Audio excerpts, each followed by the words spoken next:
Hello, my legal eagles. Let's get into WTF is ChatGPT, a lawyer edition. So today we're talking about ChatGPT, the AI language model that got lawyers everywhere drooling. And it's not just because it looks sexy in a neural net kind of way.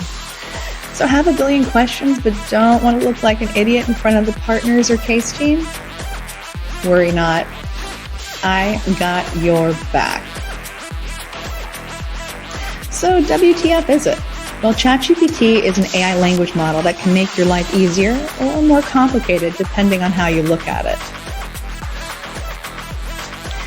ChatGPT is built on the GPT-4 architecture, a type of large language model, which means it's pretty darn smart, maybe even smarter than some of your colleagues, but I won't tell. So how the heck do I use ChatGPT?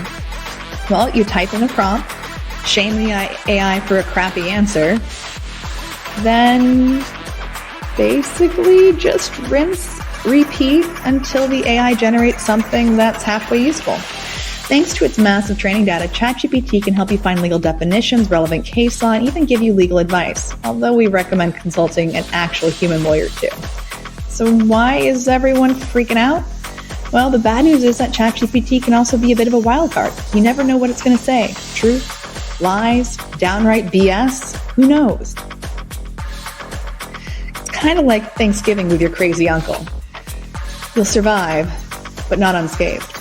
Sometimes ChatGPT responses can be downright weird or nonsensical, so don't rely on it for your legal arguments, unless you're arguing in a parallel universe, in which case, go for it, man.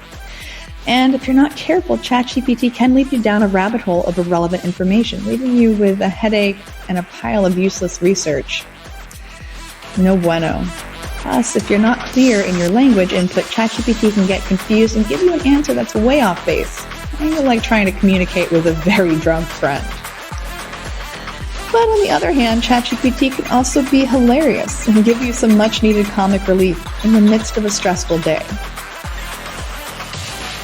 ChatGPT also raises major questions about data privacy, security, and ownership in terms of training data, inputs, and outputs. Who owns that? Who knows? So lawyers approach ChatGPT with caution, but don't be afraid to give it a try. You might be pleasantly surprised or slightly terrified, but that's half the fun, right?